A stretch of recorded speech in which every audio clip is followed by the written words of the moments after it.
Shalom pemirsa dimanapun Anda berada.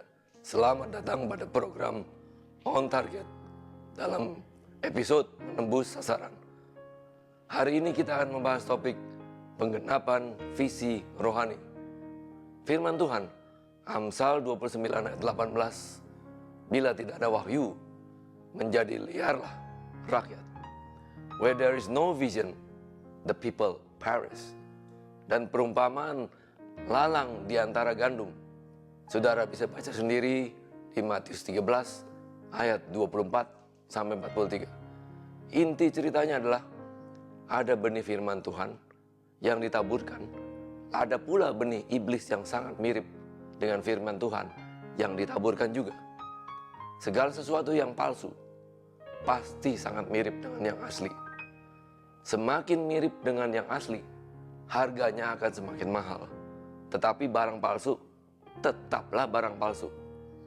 Yesus Kristus selalu mengajar dengan perumpamaan yang sangat dekat dengan kehidupan masyarakat pada saat itu. Di Israel, tumbuhan lalang tidak sama dengan lalang yang ada di Indonesia. Tumbuhan lalang dalam bahasa Latinnya disebut Lolium temulentum. Saudara bisa cari gambarnya di internet. Lalang ini biasanya tumbuh di ladang gandum. Ketika tumbuhan ini masih hijau, bentuknya sangat mirip dengan gandum. Sekilas hampir tidak dapat dibedakan. Karena bentuknya dan warnanya yang sangat mirip, lalang ini disebut juga gandum palsu. Setiap benih pasti akan menghasilkan buahnya. Benih gandum menghasilkan gandum. Benih lalang pasti menghasilkan lalang. Ketika tanaman ini dewasa, maka kelihatanlah bedanya. Gandum bulirnya kuning kecoklatan. Lalang bulirnya kehitaman dan beracun. Jika termakan, dapat menyebabkan kematian. Pemirsa, ini berbicara apa? Benih firman Tuhan menghasilkan kehidupan rohani hingga pada kekekalan. Benih iblis membawa kepada kematian rohani. Visi kehidupan rohani kita sangat erat hubungannya dengan benih apa yang tumbuh di dalam kehidupan kita. Apakah benih firman Tuhan atau benih iblis? Visi rohani adalah tujuan jangka panjang yang saat ini tidak bisa terbayangkan. Namun yang pasti kita yakin seperti yang dikatakan dalam Roma 8 ayat 28, bahwa Tuhan turut campur tangan di dalam segala perkara. Jadi ayat ini tidak bicara soal yang remeh-remeh dan yang murahan. Suatu saat kelak, di mana visi itu sudah datang, kita baru menyadari bahwa seluruh perjuangan, penderitaan, pengorbanan, jatuh bangun di masa lampau ternyata adalah jalan menuju pada penggenapan visi. Di dalam perjalanan hidup menggenapi visi tersebut, tidak semua teman seiman kita bisa mengerti. Mungkin kita dianggap aneh dan dicemooh, atau malah bisa saja orang yang kita anggap lebih rohani malah memberikan saran yang tidak mendukung visi kita. Terkadang terasa tidak nyambung. Mengapa demikian? Jawabannya adalah mungkin saja mereka tidak punya panggilan seperti yang kita alami. Bagaimana mereka bisa mengerti? Bagaimana mereka bisa memberi saran? Saran saya, jika perlu, tinggalkan komunitas seperti itu. Kalau berlama-lama, malah bisa mengaburkan fokus dari visi kita. Jadi penting sekali bergabung dengan komunitas yang dapat mendukung visi tersebut.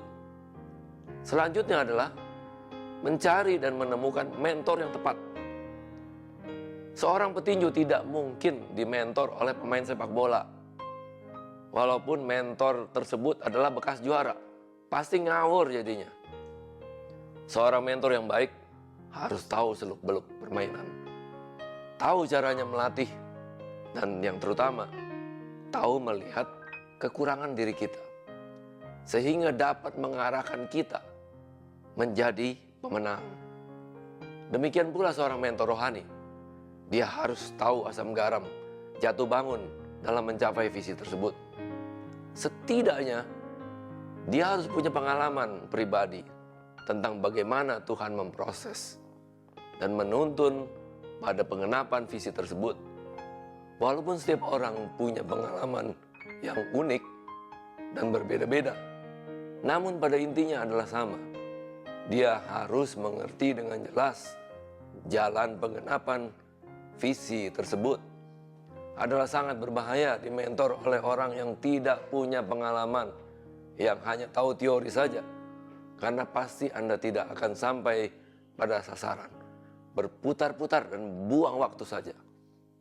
Sekarang ini banyak mentor pengembangan kepribadian memakai cara tertentu untuk mengembangkan potensi yang tersimpan dalam diri kita. Pemirsa, selalu ingat, hal-hal yang berhubungan dengan kejiwaan hanya membuahkan hasil dari kejiwaan itu sendiri. Urusan rohani harus ditangani oleh mentor rohani, bukan psikolog, bukan mentor pengembangan kepribadian. Banyak orang berpikir bahwa visi adalah bagaimana caranya sukses karir di dalam kehidupan sekuler. Ini tidaklah salah. Namun ada hal yang terlebih penting daripada semua itu, yaitu visi rohani, yang merupakan visinya Tuhan sendiri, yang Tuhan percayakan kepada manusia sebagai mandatarisnya, yang jauh melampaui ambisi dan obsesi kita sebagai manusia normal.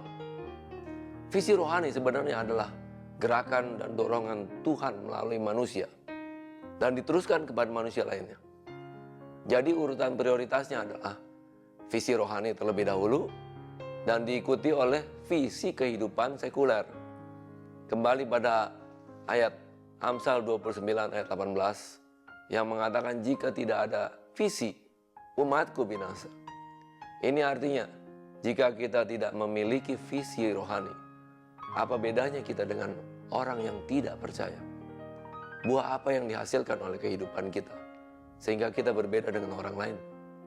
Semua ini kembali lagi pada benih apa yang ditabur dan bertumbuh di dalam diri kita. Pemirsa, yakinlah benih rohani yang bertumbuh di dalam diri Anda adalah benar-benar berasal dari firman Tuhan yang hidup. Demikianlah pembahasan kita untuk hari ini, dan kita akan kembali lagi pada penayangan program On Target berikutnya pada waktu dan jam yang sama. Shalom, Tuhan Yesus memberkati.